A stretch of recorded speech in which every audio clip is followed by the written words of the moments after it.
Bonjour les amis, vous avez vu, j'ai pris un peu de hauteur pour ce nouveau numéro de Paname. Je vous propose à nouveau d'explorer le 11e, un des arrondissements les plus cachotiers de Paris. Entre coins et recoins, petits passages et arrière-cours, je vous emmène cette fois-ci tout autour de la cité du Figuier, un des secrets les mieux gardés de Paname. Allez, vous me suivez, on plonge pour les beaux fonds du 11e arrondissement.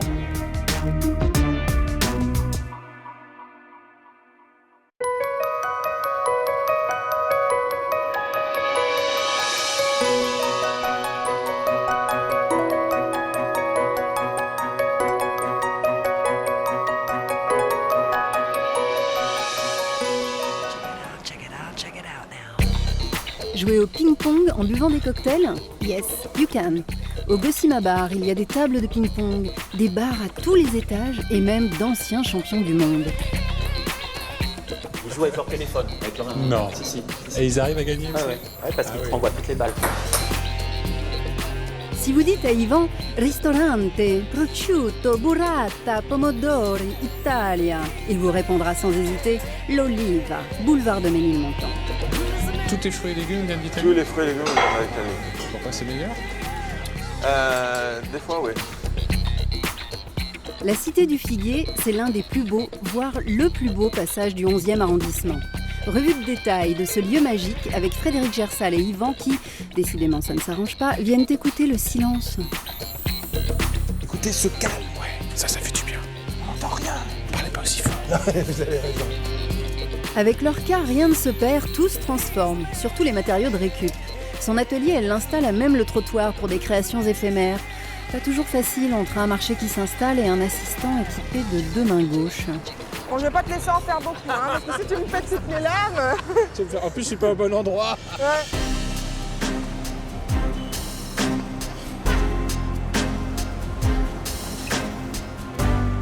Le musée Édith Piaf, ce n'est pas qu'un musée, c'est le musée le mieux caché de la capitale.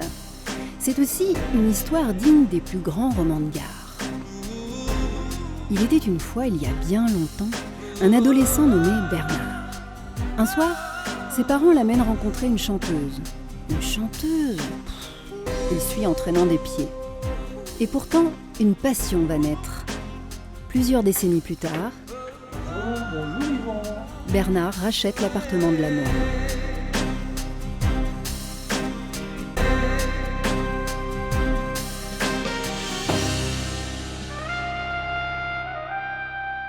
Bernard, ce qui est surprenant quand on rentre ici, c'est d'abord de voir la silhouette d'Édith Piaf. Oui, et c'est sa vraie taille. Sa C'est-à-dire taille réelle. C'est-à-dire que si on fait la toise un petit peu pour tout le monde, on en est là. Et c'est 1m47. Donc quelqu'un de très petit, mais qui était quand même Oui. immense. Grand personnage, quand Grand même. personnage. On sent quand vous en parlez tout de suite, ça, waouh, il y a de l'émotion. Ben, je vis avec elle, pratiquement. Donc, C'est-à-dire, ici, on est où précisément? c'est un lieu qu'elle a fréquenté, puisqu'elle est venue ici parce qu'elle avait un bébé. Elle a eu une petite fille qui est malheureusement morte à l'âge de 2 ans. Et au lieu d'habiter les chambres de bonne comme elle avait avant l'habitude, elle est venue dans un appartement un petit peu plus grand pour que la petite soit mieux. Et malheureusement, la petite est décédée. Elle avait quel âge, Édith Piaf? Elle avait 18 ans, Ah oui, elle était très jeune. en 1933. Donc dans ce quartier qui était à l'époque, Ménilmontant, très populaire. Très, très populaire. Vraiment, c'était des petits villages. Elle chantait déjà, là? Bien sûr, c'est à l'époque où elle chantait dans les rues, 18 ans. Elle sera connue qu'à 20 ans. Comment ça s'est passé, vous, votre histoire avec Édith Piaf? Alors moi, j'avais 17 ans quand on m'a un jour contraint et forcé, et pieds et mains liés, Non. d'aller voir Édith Piaf. Où ça? Chez elle. Ce sont des amis de mes parents qui connaissaient Édith. C'était pas du tout votre truc, en plus. Pas du tout, non, Ouais. c'était les Shadows à l'époque. Oui, l'époque des yéyés et tout Oui, ça. tout à fait. Et je dis Édith, qui? Ils m'ont dit Édith Piaf. J'ai dit qui c'est? Et ils m'ont dit c'est une très très grande chanteuse, il faut absolument que tu la connaisses, c'est une femme extraordinaire. Et j'ai vu arriver au fond de la pièce une toute petite bonne femme avec des bigoudis sur la tête, du gras sur le visage, sur les lèvres surtout, et puis une vieille robe de chambre. Enfin, je dis qui c'est? Et les amis de mes parents me disent, mais c'est Édith Piaf. Je les ai regardés, je leur dis, mais c'est pas une grande chanteuse, ça. Elle s'est mise en face de moi, les mains sur les hanches, et elle a commencé à chanter, et là, voilà, c'est tout. Il n'y a plus rien à dire. Et à la fin de ce mini tour de chant, elle dit, bon, bah, ceux qui veulent venir ce soir à l'Olympia, et elle me regarde, elle fait, et toi, tu veux venir? J'ai fait,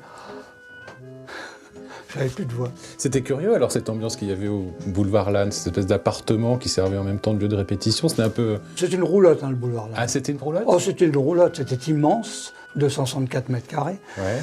Et alors comment ça se passait? C'était des Il y répétitions? avait peu de meubles. Ah bon? Oui, oui, il y avait très peu de meubles chez Édith. Il y avait son piano? Et oui, c'était pas elle. Ah bon? Non, une location.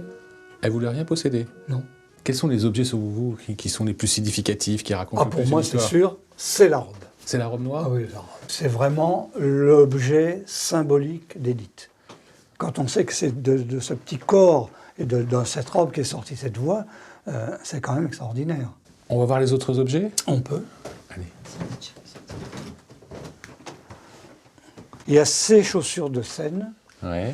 alors pointure 34. Là, il y a des écrits aussi, là, je vois, là, qu'est-ce que c'est exactement? Alors ça, c'est assez extraordinaire, c'est qu'elle avait fait, Cerdan, son héritier universel, Oui. alors qu'il était marié, qu'il avait des enfants. Oui. Donc il n'était pas question de mariage déjà entre deux. Ouais. Et donc ça a été fait au mois d'août 49 et Cerdan est décédé en octobre 49. On a l'impression toujours qu'Édith Piaf, c'est quelqu'un de dramatique, enfin un personnage comme ça, assez sombre. Elle était drôle ou pas? Elle était très drôle.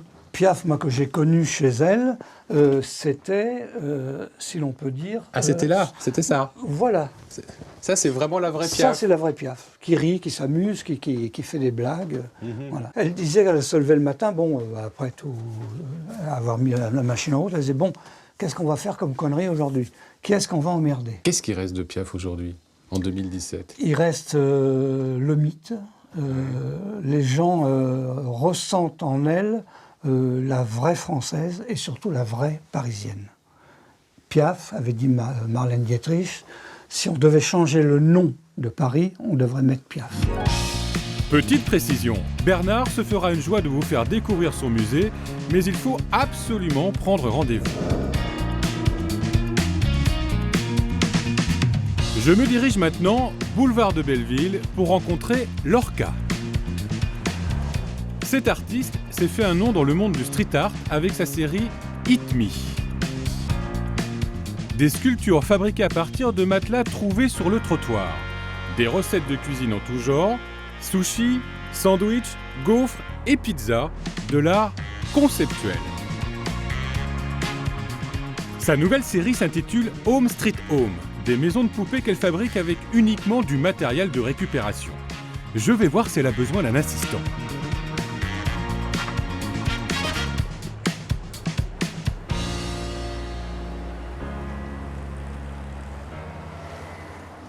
Salut Lorca. Bonjour, ça Ça va? va?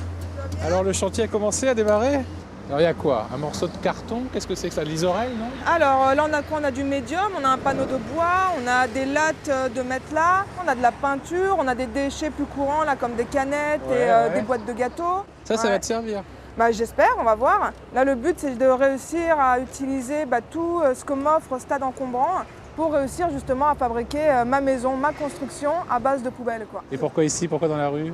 Alors ce qui m'intéresse justement, c'est de développer des projets à base d'objets abandonnés et de dépendre de ce que les gens jettent pour pouvoir faire mes créations, quoi, en fait. Avec ça, là, tout ça, là, on va réussir, tu vas réussir, parce que moi je vais pas faire grand-chose, à faire une maison un peu qui ressemble à ça. Ah bah j'espère, c'est tout le défi. On va bien voir ça ensemble. Mais ça va être long, il va falloir être patient, hein. C'est long de construire une maison, hein.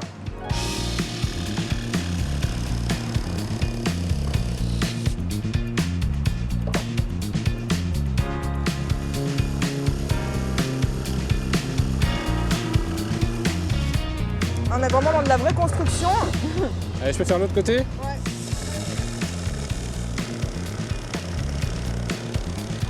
Et merde! Ah merde, lame pétée. Bon, je vais pas te laisser en faire beaucoup, hein, parce que si tu me pètes toutes les lames... En plus, je suis pas au bon endroit. Ouais, et en plus, c'est pas droit.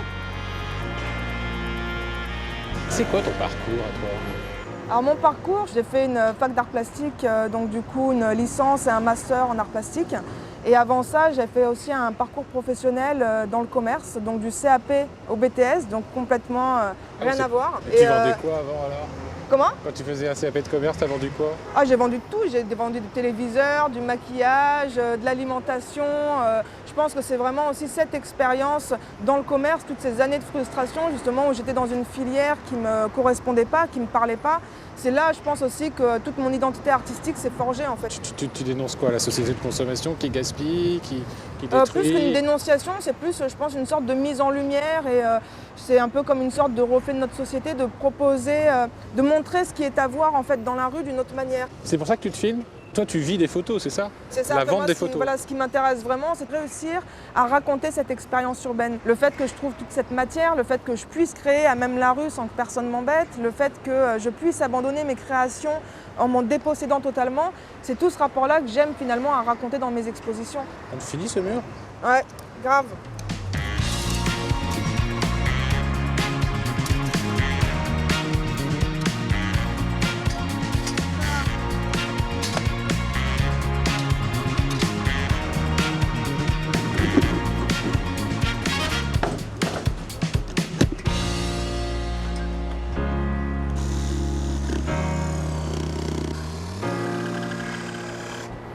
Lorca, il faut s'adapter à toutes les situations visiblement. Ah bah là complètement, je vais continuer jusqu'à temps de me faire jeter, si c'est le cas, on verra ça. Ça t'arrive souvent ce genre de... Pas souvent, mais oui, c'est les aléas de la rue, quoi. Ça, on n'y peut rien, que ça soit la pluie ou alors les événements, de toute façon, ça fait partie du jeu, quoi. Bon bah moi je vais te laisser continuer. Ouais. Puis on repassera tout à l'heure. Ouais, complètement, comme ça vous verrez l'avancement des travaux.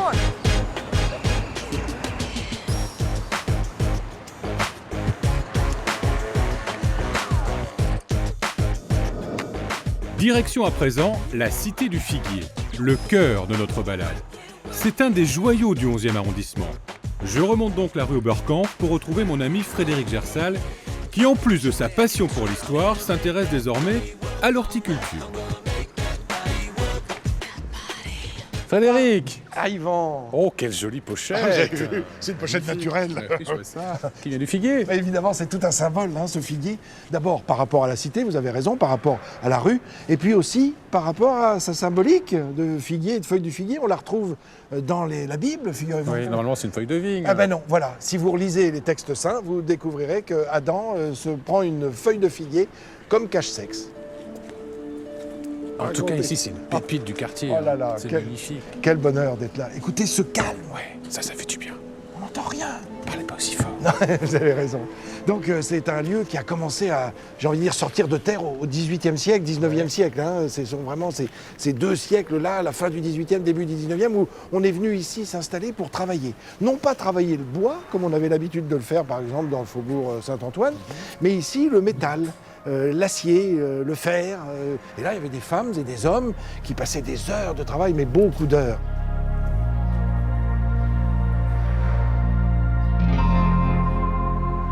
Et là, on a senti la sueur, le sang, parce qu'on était souvent blessé par l'usure du temps et du temps passé sur son travail.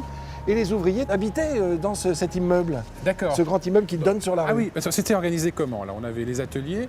Absolument. Et les habitations dessus pour Alors certains? non, pour certains peut-être, mais en tout cas la plupart du temps c'était des magasins pour les ateliers qui étaient au-dessus. Et on construisait sur 1, 2 étages, 3 tout au plus, vous voyez, en tout.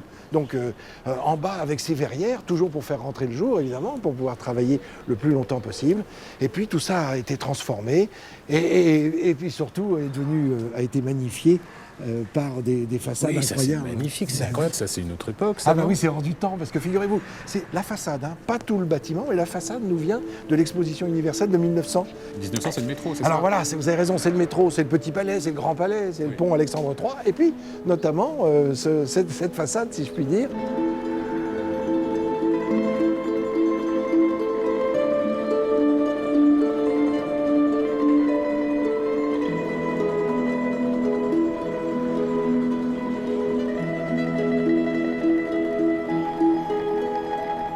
Et puis là, on aime bien sortir, on va s'installer pour boire un café s'il y a un petit rayon de soleil. Enfin, c'est très agréable. Oui, parce qu'ici, on travaille encore. Ah ben, c'est pour ça que je parle pas trop fort. Il faut pas croire que tout ça s'est arrêté au XXe siècle. Non, ça a été repris avec notre siècle à nous, j'ai envie de dire, au XXIe, avec des entreprises plutôt de communication. On de n'entend plus pub. les marteaux, on n'entend plus les enclumes. Hein, Non, c'est fini. ça c'est plutôt le stylo, l'ordinateur, la souris C'est d'ordinateur. quoi? C'est des boîtes de prod, des ateliers d'architectes? Exactement, des du créateurs. design, voilà. Le tout à fait. tertiaire, quoi. Oui, complètement. Donc, en fait, c'est tout ouvert sur la rue. Donc, ça veut dire que tout le monde peut venir. Puis ça fait au partie du monde. patrimoine quand même Évidemment. parisien. Ça C'est mérite d'être Paris vu. pittoresque, c'est une vraie Ouais, pépite. il hein. faut en profiter.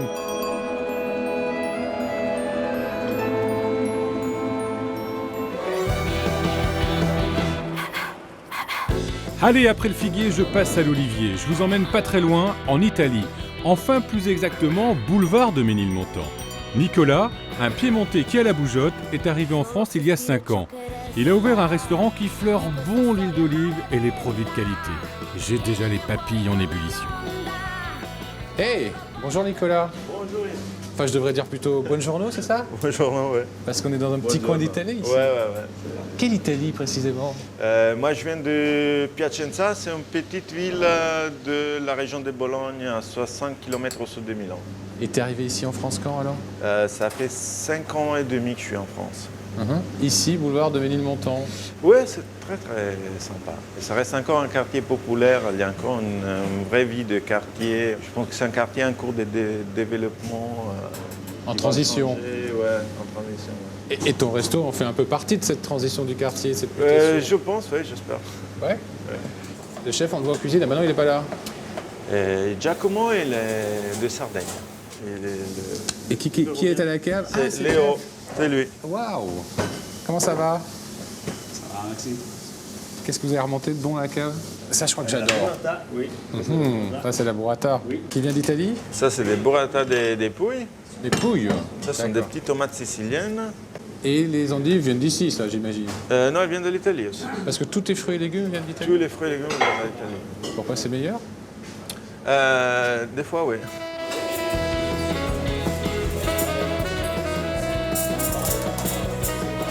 Alors raconte-moi un petit peu l'histoire, ton histoire. C'est quoi ton parcours? Moi, j'ai commencé à travailler à la publicité.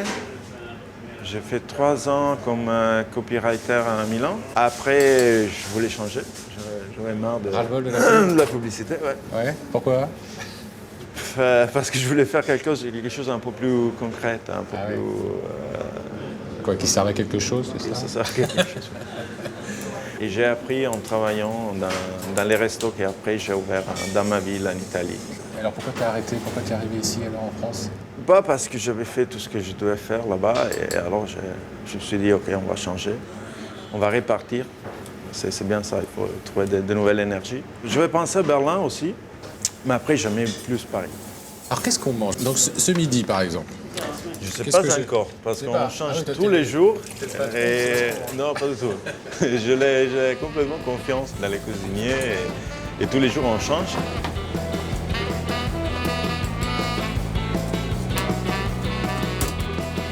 Ouais, Léo, si tu peux venir, qu'est-ce que tu as fait ce midi à manger? Aujourd'hui, il y a la classique soupe toscane. Oui. Et c'est un assiette très vieux. C'est un plat de famille, c'est ça? Oui. C'est la maman qui fait Ouais, ça? c'est vraiment le plat de la maman. De la nonna, de la maman, oui. Et il se fait comment? Alors c'est un peu les restes? C'est très simple, oui, exactement. Avec de la reste de pain, sauce de tomate, de céleri, de basilic. On peut goûter? Ah! Ça, c'est la classique soupe toscane. Bah oui, On va mettre un petit morceau de burrata. Ça, c'est un petit morceau pour toi. Ah oui. Je vais apprendre à découvrir. Waouh! Tout de suite, ça change. Ok. Aux couleurs de l'Italie. Alors je goûte. Hein. Oui, ça reste quand même... Ah oui. Moi, il y a les morceaux de pain. Ouais, non, c'est un plat hyper simple. Mais... Oui, bah oui. Quand c'est simple, c'est toujours très bon. Ouais, c'est ça. Bravo. Ça, Merci. c'est super bon. C'est génial. C'est une super découverte cet endroit, ici. Non, vraiment, moi je te conseille. Ciò che resta di questa storia maledetta che nel mio cuore è come un'onda che arriva poi non torna più.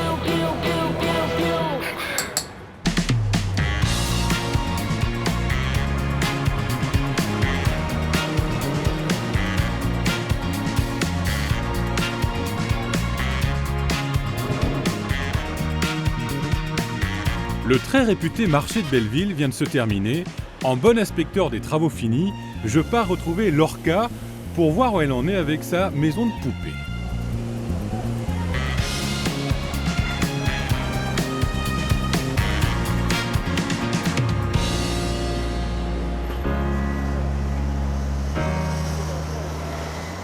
Salut Lorca. Salut, ça y est, de retour. Ben oui, je viens voir où tu en es. Ah, ça y est, je suis au toit là. Ouais. Dis-moi, c'est le moment de terminer. Ouais, complètement, c'est clair que c'est long, faut être patient, hein, comme dans la vraie vie. Hein. Quand on construit une maison, je pense que c'est un peu pareil. Et là, maintenant, ça va être de l'ornementation, en fait, faire le rebord des fenêtres, la boîte aux lettres, le numéro de rue, peut-être quelques tags. Comme une vraie petite maison. Ah, des C'est tags ça. aussi. Ouais, ça serait pas mal, ouais, quelques tags et affiches en cours de décollement.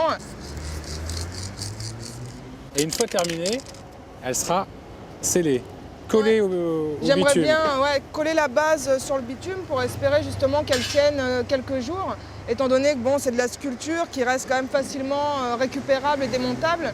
Je me dis que peut-être qu'en la collant, ça lui permettra peut-être de durer un tout petit peu plus longtemps, quoi. C'est souvent que tu as des difficultés comme ça. En même temps, un marché, c'est incroyable, c'est un vrai spectacle de...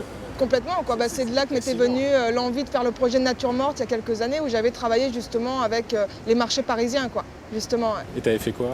J'avais fait des paniers garnis, donc justement des aliments qui étaient sur le sol, abandonnés à la fin des marchés, pour les remettre à leur même emplacement, mais agencés d'une manière différente. Oui, là on avait envie vraiment de les les récupérer, et finalement ils sont consommables, quoi. Je vais te laisser terminer ta maison. Ouais, complètement. Comme je vois que c'est filmé, tu m'enverras la vidéo. Ouais, comme ça je t'enverrai le final, ouais, complètement. Cool. À bientôt, ciao. Salut. Salut.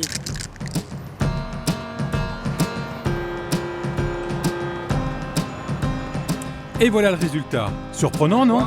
Elle est même éclairée la nuit. J'adore.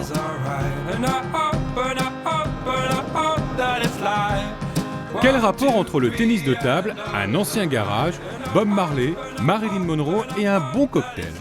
La réponse, c'est le Gosima Bar. Qu'est-ce que le Gosima? Suivez-moi, vous allez voir, c'est de la balle.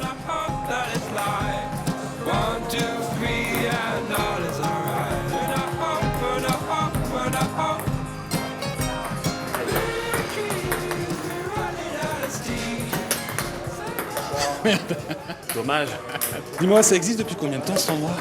Ça va faire bientôt 4 ans. Donc c'est la seule et unique... Merde.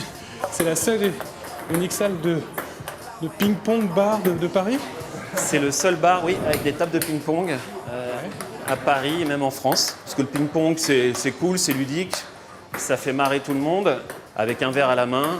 Et voilà, c'est vraiment du ping-pong décontracté et sans pression. Merde. Bon, faut que je travaille un peu le smash, hein, c'est ça? Ah, ce qui serait bien, c'est qu'on ait des ramasseurs de balles. Oui.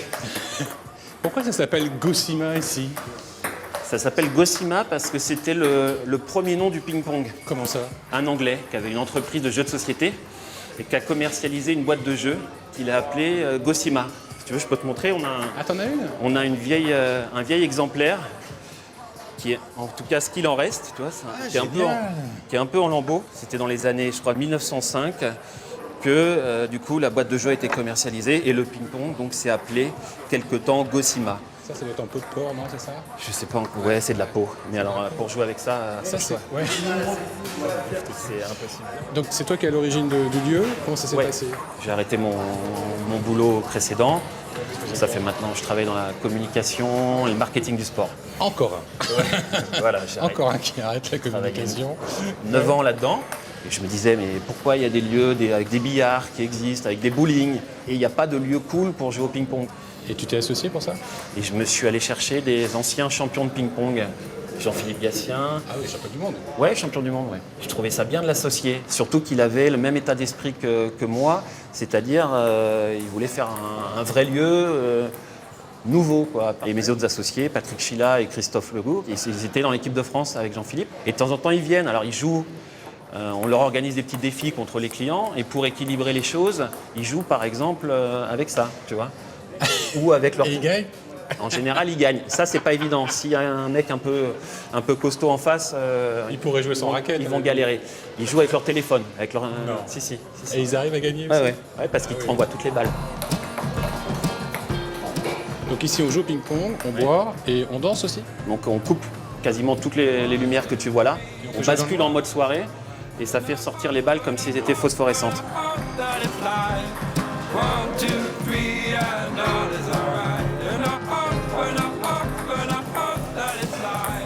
Merci Jérôme, santé. Je suis ravi en tout cas de terminer l'émission ici chez toi, au Gosima. C'était super sympa, on a passé un bon moment dans ce quartier. Moi, je vous invite à voir ou revoir cette émission sur france3.fr, à venir me parler, me donner vos beaux plans, ce que vous avez aimé, ce que vous n'avez pas aimé, commenter sur le Facebook. On se retrouve évidemment la semaine prochaine pour un nouveau numéro de Paname. On va faire la belle? Allez, Ou feu. la revanche? Ok. Avant de se quitter, les bons plans à retenir. Le très insolite musée Édith Piaf rue Crespin-du-Gast. Attention, visite uniquement sur rendez-vous. Les œuvres déroutantes de Lorca à découvrir sur son site internet. La Cité du Figuier, le passage le plus exotique de Paris, ouvert le jour au public. L'entrée se fait par la rue Oberkampf. Et puis ce petit coin d'Italie qui fleure bon l'huile d'olive, le restaurant L'Oliva, boulevard de Ménilmontant. Ciao les amis!